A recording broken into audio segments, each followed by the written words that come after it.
দেখেছো গাছের ক্ষত, নিশ্চুপ হয়ে শুয়ে যায় সে, মানুষের আঘাত শত।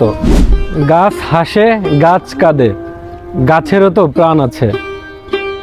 একটু কবির ভাষায় বলতে গেলে, মানুষের ভুলে অকালে তার হারিয়েছে যে সম্মান, মায়াহীন দড়ির বাঁধনে আজ দেখেছো গাছের ক্ষত, নিশ্চুপ হয়ে শুয়ে যায় সে, মানুষের আঘাত শত।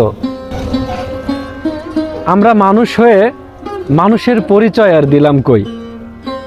একবার কি ভেবে দেখেছেন যে কতটা যন্ত্রণা, কতটা দুঃখ কষ্ট নিয়ে দিনের পর দিন পার করছে এই অসহায় গাছটি?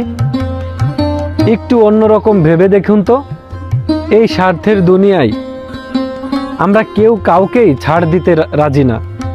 একটু স্বার্থে আঘাত লাগলে মারামারি, কাটাকাটি, খুনাখুনি এগুলো যেন আমাদের নিত্যদিনের সঙ্গী।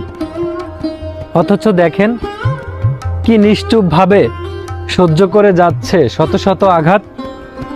যদি কথা বলার জবাব থাকতো তাহলে হয়তো চিৎকার করত, বাঁচাও বাঁচাও বলে।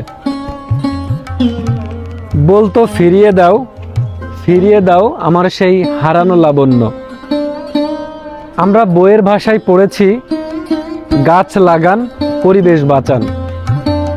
গাছ আমরা লাগাই বটে, কিন্তু সেই গাছের যত্ন নিতে পারি কয়জন? পরিশেষে একটা কথাই বলতে চাই, যত্ন নেই আর না নেই, আমরা কিন্তু তাদের ক্ষতি করব না। এই অসহায় গাছটির দিকে তাকালেই বোঝা যায় কি দারুণ জ্বালা যন্ত্রণা নিয়ে কয়েক বছর দিন পার করছে এই অসহায় গাছটি। ধন্যবাদ সবাইকে, ভালো থাকবেন।